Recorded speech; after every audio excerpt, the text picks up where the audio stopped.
Good morning, good afternoon, good evening, everyone, wherever you are. Welcome to the Vegan World 2026 Moonshot podcast. And today we are going to be talking about the convergence that's happening over the next weekend, and it is going to be epic.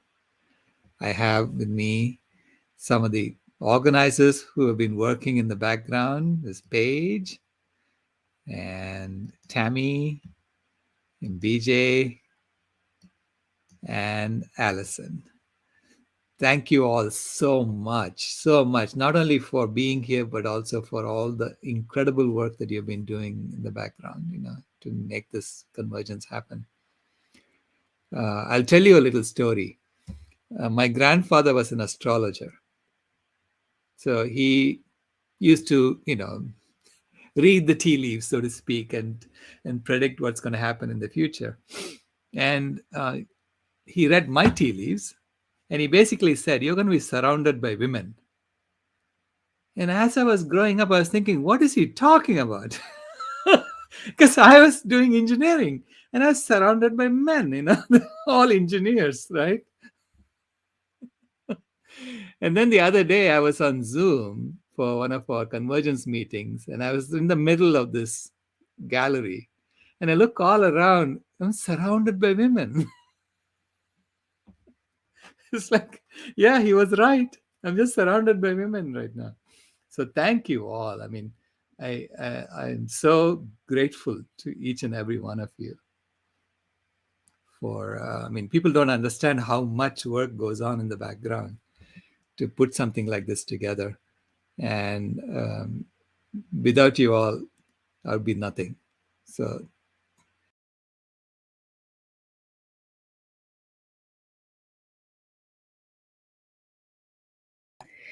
Well, I'm glad we're here working together. And Dr. Rao, I'm sure he'll be right back. But it has been exciting, hasn't it? And to think this is our number 8. Our VCOP8 has a special name. There he is. Yeah, as soon as I said that, I got removed. I don't know how it happened. Oh. Yeah, this is the 8th one, right? It's the 8th time we are meeting. The first 2 were in person. And basically, the first one was just asking questions. What does it look like to get to a vegan world? So those are the questions we were asking. The first one. The second one was, of course, the position paper, the white paper.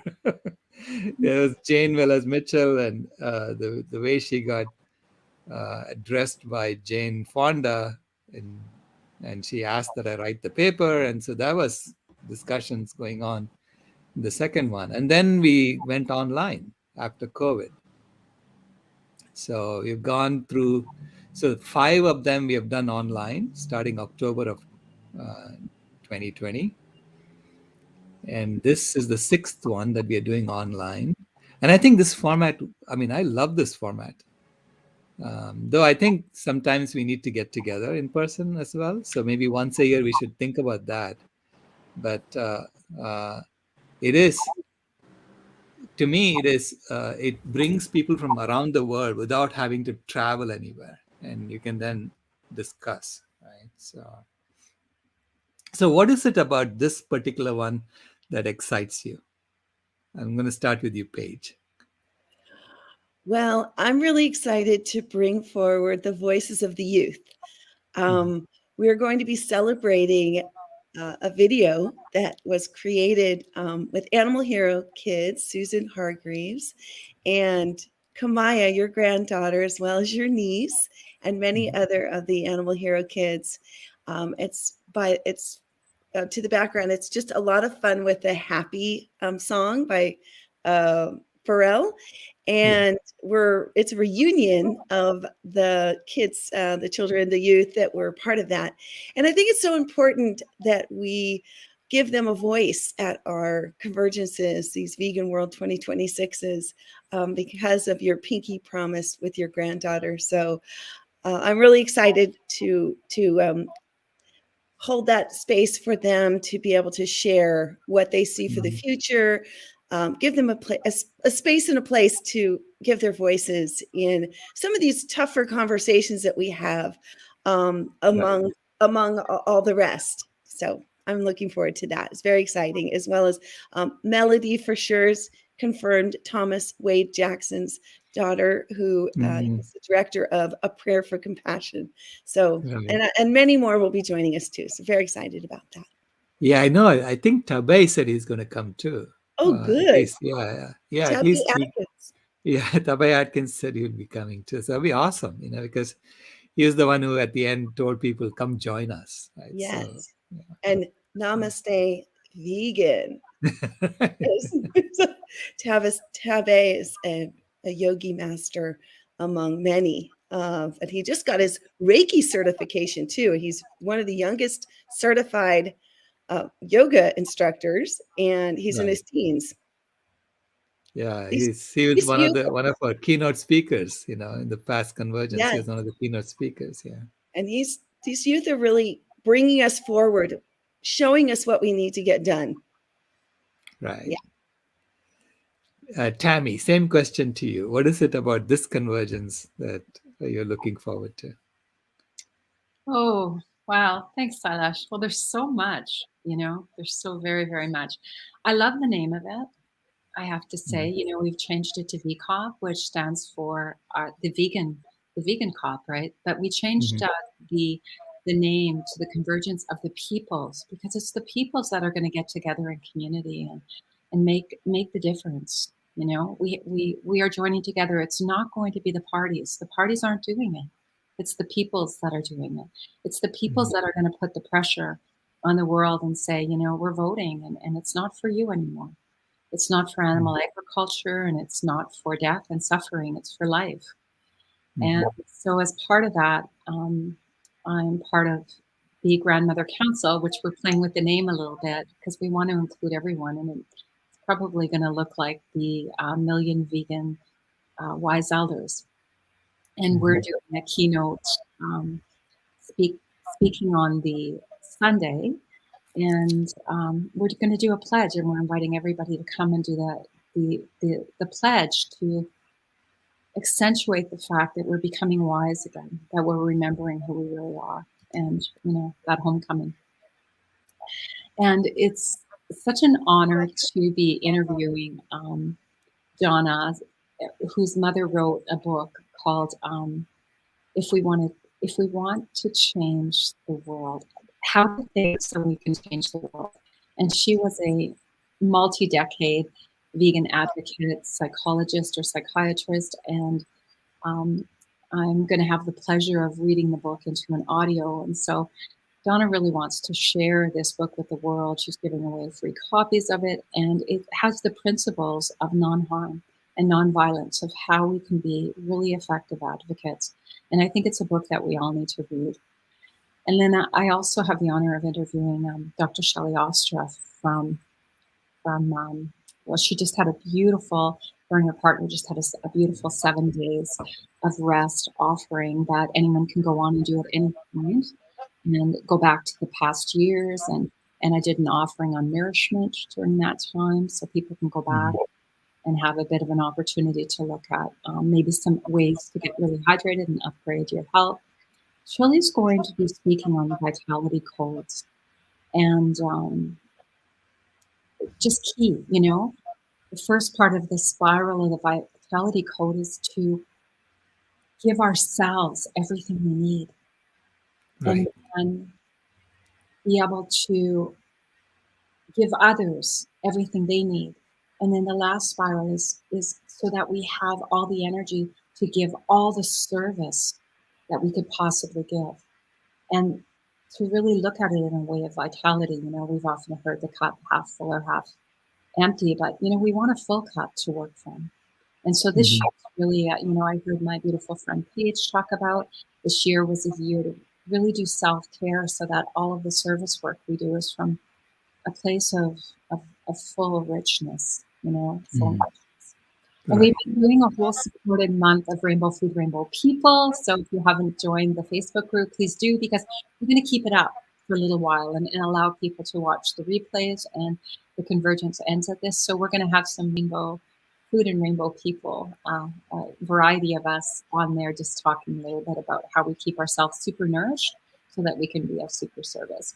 And there's so much more going on in the convergence, but I'm just sharing a few pieces of yeah, everyone, please come and join us. I'll put the registration link here in the chat.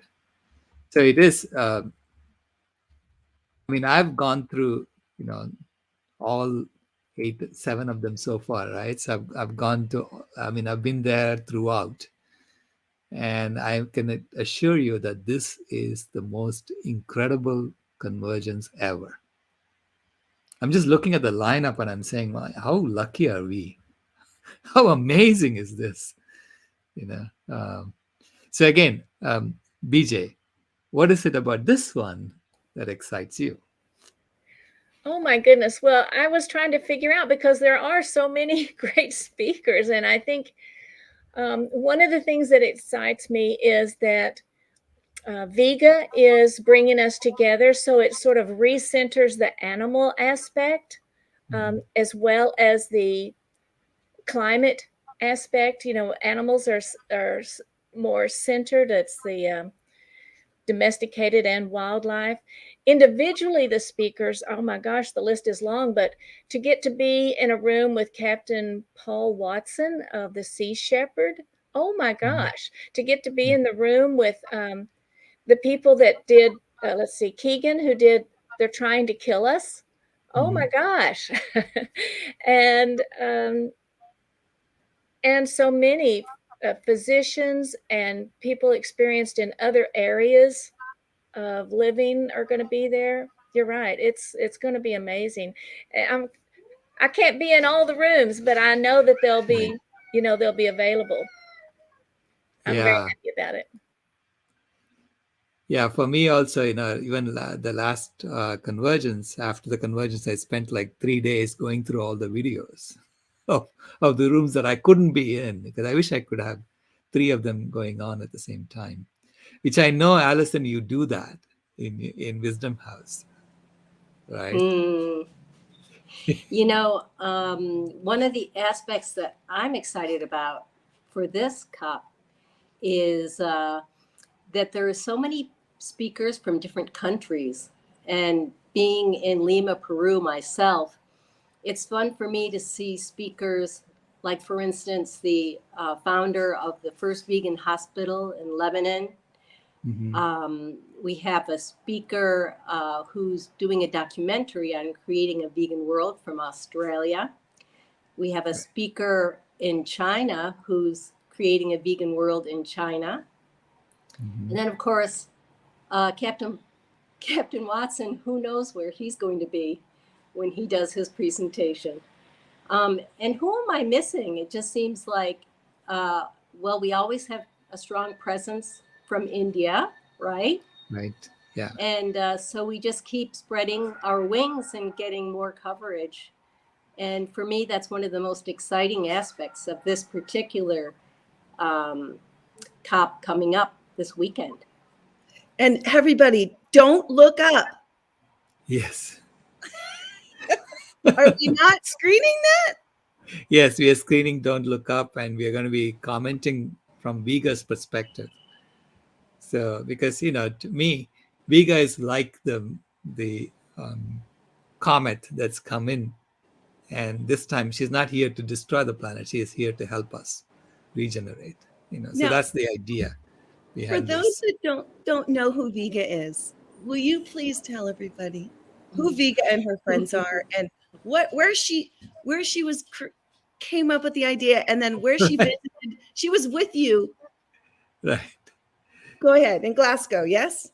Yeah. So Vega, the idea was, I would say Carl LeBlanc was responsible for coming up with the idea of Vega and the animals, because he's a creative professional who has done a lot of marketing campaigns for big corporations in the past, and now he's in his nonprofit avatar, so to speak, right? So he's now trying to help us get our message through to the general public. And he said to cut through the wall of silence, you really need to create a lovable animal who will help, who can send the message through. And so that was the idea behind Vega, creating an animal who has, who has great expressions. I mean, obviously we're anthropomorphizing her, right? So she's speaking in English, this sort of thing, right? But at the same time, she's bringing the truth out in a very direct way, so that people understand what is going on, so that the cow in the room is exposed, so to speak, right? So we created this. I mean, it took us a year. Carl and I have been working along with all the creative professionals in the background, the music directors. I mean, all kinds of people had to be involved in making that 1-minute clip of Vega, the cow, and the 4 animals. I mean, initially we had something with all animals saying something, and then we didn't have a budget for that. It was too expensive, so we cut it down to Vega saying everything, and then she's being the spokesperson, and then the animals show up at the end. Because we wanted to look at animal agriculture from every aspect, from the aspect of environment, from the aspect of pandemics, from chronic diseases, and pollution. Okay, so those are the 4 animals. Okay, the cow represents the environment, the pig represents chronic diseases, the chicken represents pandemics because she's always wearing a mask, and the fish represents pollution, plastic pollution in the ocean. So that was the idea behind those 4 animals. And making cow, the Vega, the spokesperson for all of them was just a budgetary decision initially. But it turned out to be a great decision, actually, because you need one person who's really strong, who's standing out and saying, this cannot continue, right? So now we do have, beyond the 1-minute animation that we did for COP26. So we wanted to introduce her during COP26 in Glasgow. So we actually had balloons of all 4 animals, and helium-filled balloons that would float with messages saying, thank you for not eating me, during COP26. And we wanted to bring them inside, right? But they refused. I mean, absolutely refused to let them come in. They even refused to let us fly them. So we had to find a private landowner who allowed us to fly over their land. And so that's how they flew. And unfortunately, that landowner had land that was right on the rally. I mean, it was right there during the rally. So everyone saw the cows, saw the animals. And everyone was taking selfies with them. And everyone was sending it out on their social media stream, So, and they got exposed in the Guardian. The Guardian reporter came by and interviewed us. So, and they went through so much because it was a very windy day. It was raining all the time, the day they were flying. And so they all got injured and they all had to be patched up, And so now they are being fixed.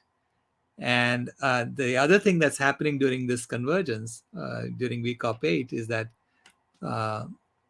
Himalayan Vegan Festival is inviting all 4 animals to fly throughout their entire festival.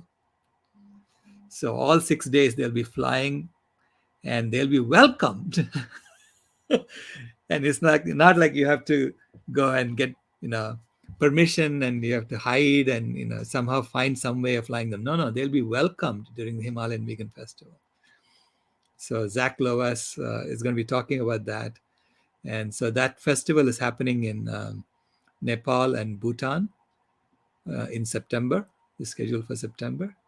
And it's got, I don't know, to me, that is the convergence in which people are coming together. in person. That's the convergence. That's the in-person convergence. So maybe we should plan an in-person convergence like that somewhere in the world every year, a vegan festival like that. And the goal of the Himalayan Vegan Festival is to try and get Nepal or Bhutan to become the first vegan country in the world.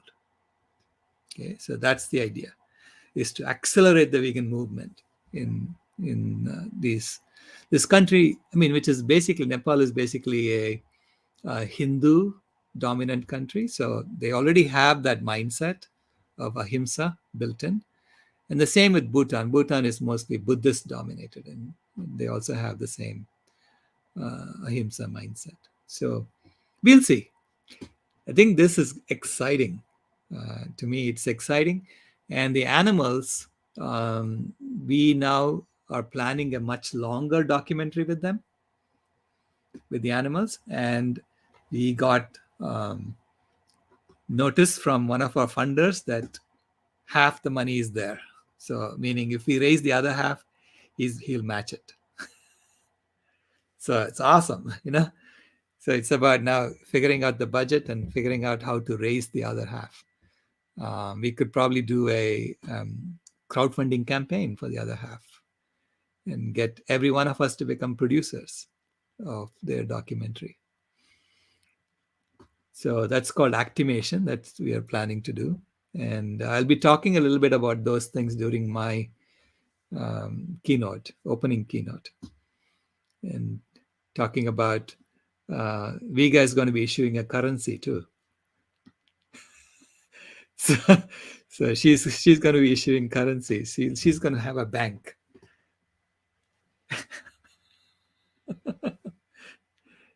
You're Dr. muted. I wanted to bring up one more thing before I head out. A study show that the climate space is male dominated. Right. But what I wanted to point out is that we are in the climate healing space. Right. And there's no wonder that the women have come together surrounding this mission of climate healing. And Absolutely. I think of the vegan grandmothers, the vegan wives, and the men and women, but the Mother Nature needs healing. So Yes. It makes me think when I heard that, I thought, "Oh, I'm going in every single clubhouse, climate space that I can, and get up on that stage and give a voice, even though I may be the only female up there, and just push out this message that we're here Right. to heal the climate, not just keep pushing out more corporate, solutions. We do need those, but we need healing solutions." So Absolutely. Yeah, this is why when I was in the Zoom meeting I was telling you about, I was saying, how can I serve all of you? That's why I'm here. Okay, the men are here to serve you, to figure out how to help you heal the planet, because you have the intuition of how to heal. And speaking of which, Sailesh, when you were saying Nepal and possibly being the first vegan country, and maybe Los Angeles being the first city that is hunger-free. Right. Yes. Nourished. The first city where everyone is nourished and thriving Right. with kind food. And Yeah. we're going to have some food healers presentations on the Convergence also.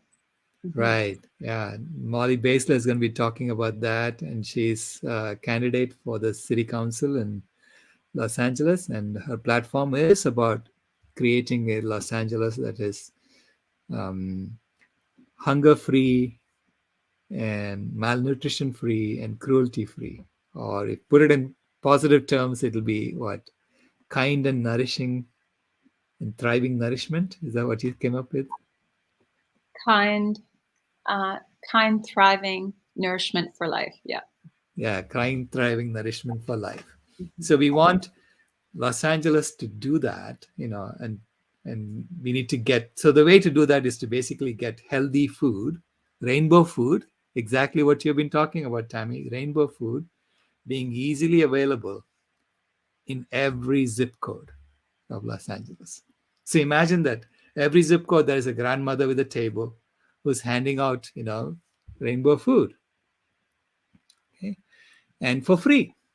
So that means that you have eliminated hunger in Los Angeles. Okay, and now imagine doing that in every zip code of the world. Okay, so that's the next step. So I'm actually suggesting that we need to have a food healers day, and I'm going to be suggesting that during my keynote, a food healers day, in which on one day everyone gets fed. Everyone gets fed healthy, nourishing food. I mean, everyone can come and eat it because it's going to be free. We are going to make sure that it's available in every zip code of the planet. Okay, so that's the goal. And I actually proposed that to the Rotary Club people that I know, and they jumped. And they're talking about how to do it. It's awesome. It's going to happen, I think, because if the Rotary Club gets involved, I mean, it's really all of us coming together and saying, yeah, we can achieve that, At least one day, no one will go hungry. And then once you do it one day, then you can do it 2 days and 3 days and every week and so on, right? So we can get to a point where health is normal. Nourishment is normal. Healthy nourishment is normal for human beings. Because right now we are all malnourished. Not just the poor people. Even the rich people are malnourished because the food we are eating, we have been convinced to eat bad food. Food that makes money for people, it's not nourishing. Yeah. So, and I know, go ahead, Tammy. And part of your Aquarius world, as part of our Aquarius world, the new world we're going to move into, where, money is redistributed and food is accessible to everyone. In that place, we're not going to be addicts anymore. I mean, the food was really set up to make us addicts, and addicts are very easy to control and very easy to forget what we're really here for. We're just walking around distracted and trying to make, I don't like the word ends meet, ends vegetables now, And so if we had our basic needs met, we can actually do what, our God-centered reason to be on this planet, and that's to love and heal and support each other. Yeah, not just survive, but thrive. Right, to thrive. Right, a vegan economy, an economy that believes in equity and caring, where nobody goes hungry and everybody has what they need. And that's just one of the 4 areas that we're working on, or the 7 areas, depending on how you phrase it. Maybe you want to tell us a little bit about that. Yeah, that's the 7 strategic actions, and then the 4 areas we need to create. I mean, 4 things we need to create are vegan constitution, vegan institutions, vegan infrastructure, and a vegan currency. Okay, and a currency system in which people stop having the mindset of hoarding. So how do you stop having the mindset of hoarding? Well, things should be coming to you automatically. So this is the idea behind things coming to you automatically. And this is why we are even thinking that Vega should be issuing a currency and calling it cow patties, because no one would want to hoard cow patties. Why would you want to hoard it? You just get it and you use it. It moves on, and it disappears. So the idea is to get out of the mindset of hoarding.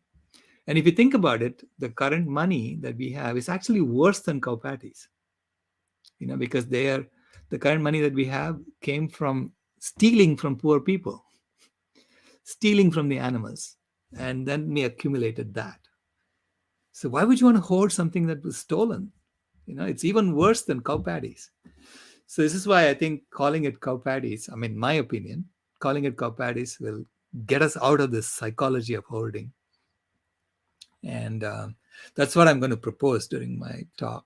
And I don't want to give away too much of my talk, but yeah, and I'm discussing this with Carl tomorrow from a marketing perspective. But He was the one who came up with the idea of cow coins, something like that. Vega issues these coins and saying, okay, I'm your mother. I'm going to tell you, everybody's going to get fed. Everybody's going to get shelter. And stop fighting among each other. And let's get on to the next stage, which is to clean up the mess that we have made and to regenerate the planet, right? So because anytime we have piles of garbage, that's going to be toxic. Piles of anything is toxic, right? So someone having piles of money is toxic. So, and why did we get into that mindset of hoarding? Well, because that's the system we were in. We were heating the climate. Yeah. Right, because the people that had the most then had control over the others. So then holding became value. Yeah. Hoarding became normal, right? Right. And we looked up to those who hoarded the most. Right. So, but, imagine looking up to the one who hoarded the most cow patties. I mean, you'd say, what's wrong with you? Why are you hoarding cow patties, right? So I think that changes our mindset, right? So it's the psychology of transformation that we need to be looking at. And that's what we are thinking about, how to make that psychology stick and work. And so that we now get into the mode of giving and cleaning up, contributing, cleaning up the planet. Because there are so many things that we need to clean up. There are dead zones everywhere. There are radioactive waste that we need to address. And there are, forests being turned into deserts right now. So we need to turn them back into forests again. So there's so much regeneration work that needs to be done. And, so this is the healing part, right? So you have to move from the heating to the healing. And then from the healing, you can go into harmonizing. Once we have healed, then we can harmonize and stay there forever. And to me, Aquarius is that stage, the stage of harmonizing. That's when we need the Aquarius economy. Right now, we need a cow patty economy. I really think we need a cow patty economy where Vega is issuing currencies. So it's going to be fun. I really think it's going to be fun. We can turn this into happy, like the happy children, right? And you're saying, yeah, we are done with that phase. We're done with looking up to Bill Gates and those guys. We're just going to move on to the next stage.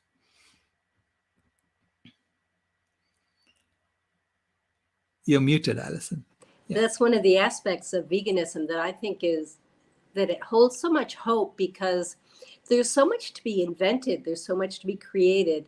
And all of that has the potential of being fun.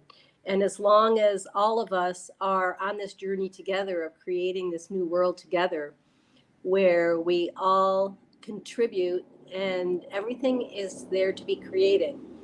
And what could be more fun than that, rather than being stuck in the old ways and feeling frozen and feeling like we don't matter and feeling like there's nothing we can do. Yeah. So now when we're all working together, we're all creating, and we're all having fun, then what could be more attractive and more exciting than creating a vegan world? That's where I really see so much potential, when we all start having fun instead of all of the negative news, the bad news. Yeah, I'm ready for the fun. Yeah. I know. You're ready for having a wisdom house in every zip code too. Yeah. That's what Ken was saying. That's true. Yeah. Yeah. Yeah. That would be so awesome. I love Ken's vision and your vision of having a wisdom house in every zip code, helping people make the transformation. Yeah. Imagine how much more joyful we'll be when we know that our neighbors aren't suffering. When we know that we've helped bring about that, when we know that we're a part of something really big, and what a world it could be, nonviolence and food and shelter for everyone. Yeah. And then with the time to be creative. Wow. Yeah, absolutely.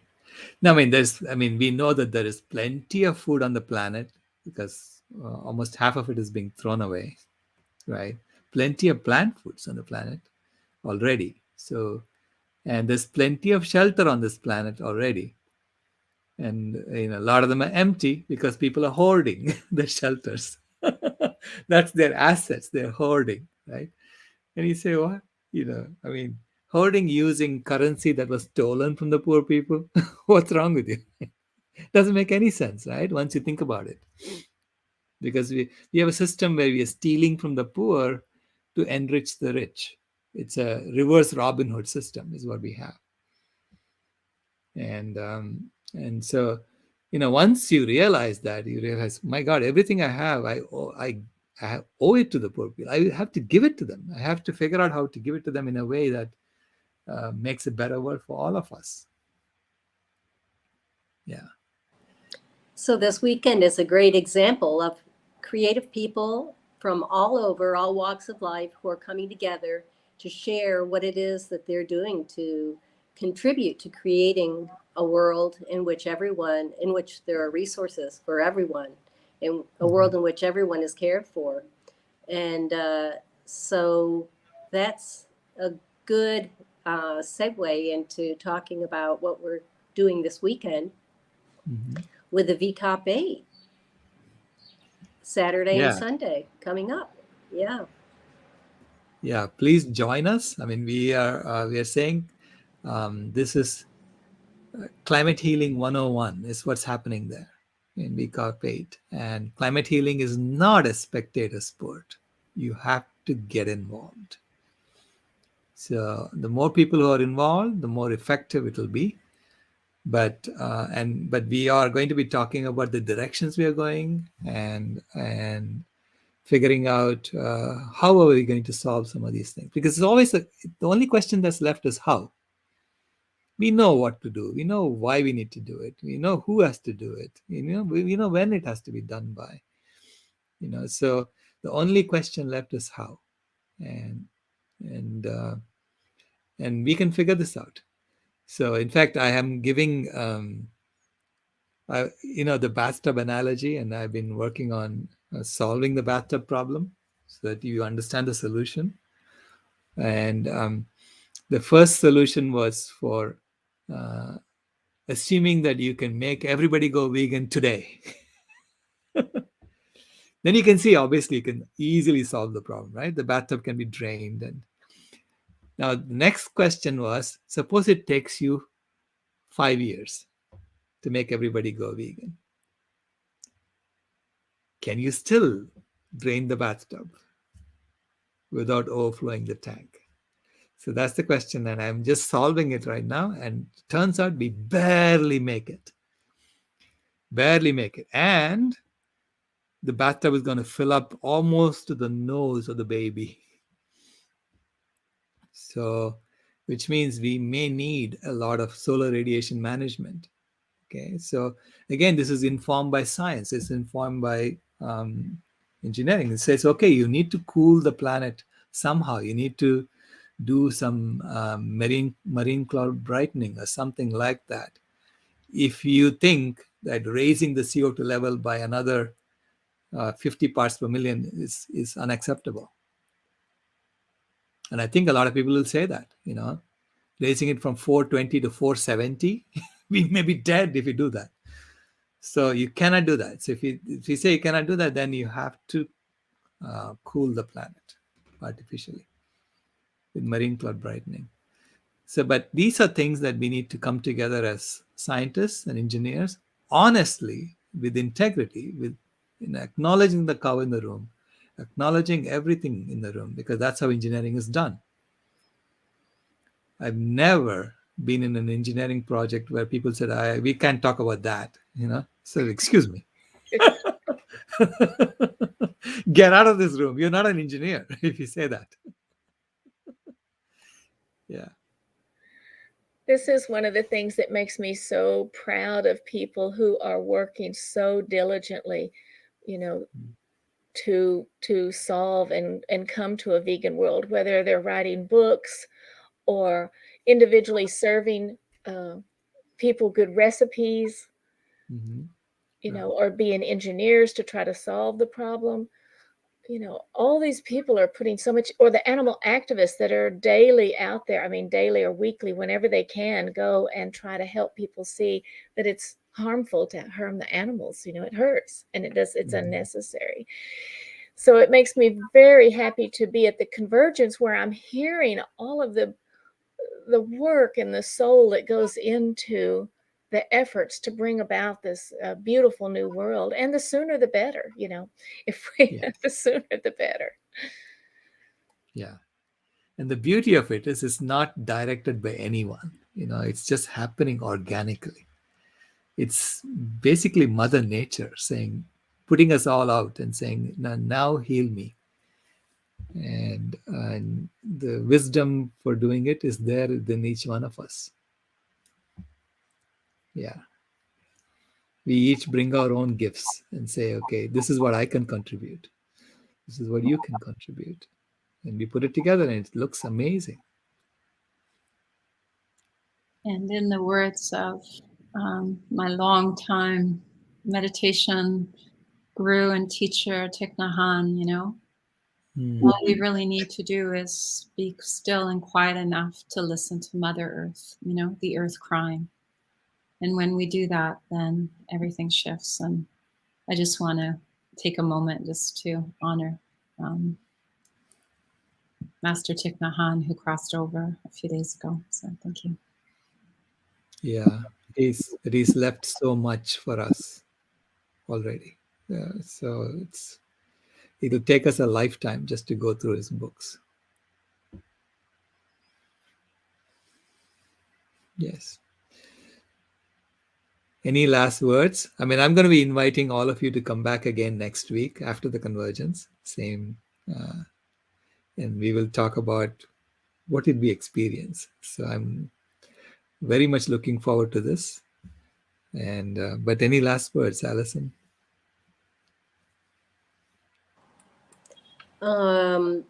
I hold the promise that this convergence is a launching pad for numbers of participants that we're not accustomed to hosting.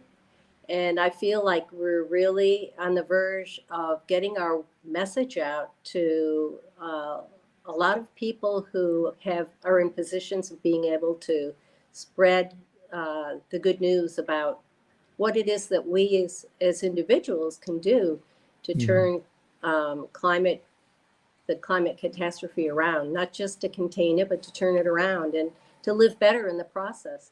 So, yeah, I think that we're on the verge, on the cusp of making a really big contribution now with this COP8 that's coming up this weekend. Yeah, I feel it. Thank you, Alison. Tammy? Well, just in the words of Thich Nhat Hanh, I think we're all getting still enough here, and we've heard Mother Earth crying, and our response is to do no harm.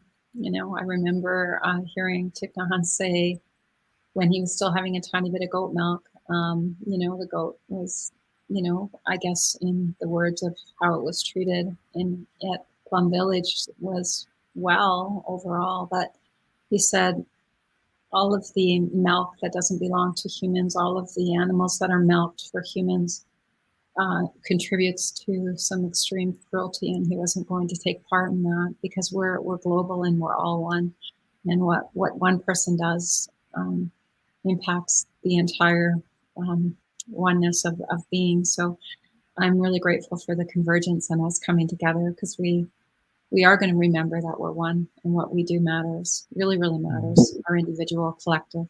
Thank you. Thank you, Tammy. BJ?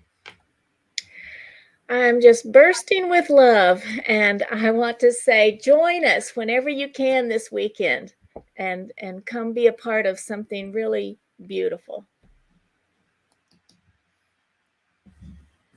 Yes. Thank you so much, all of you. I put the link in the in the text down there. So it's climatehealers.org/transform/VCOP.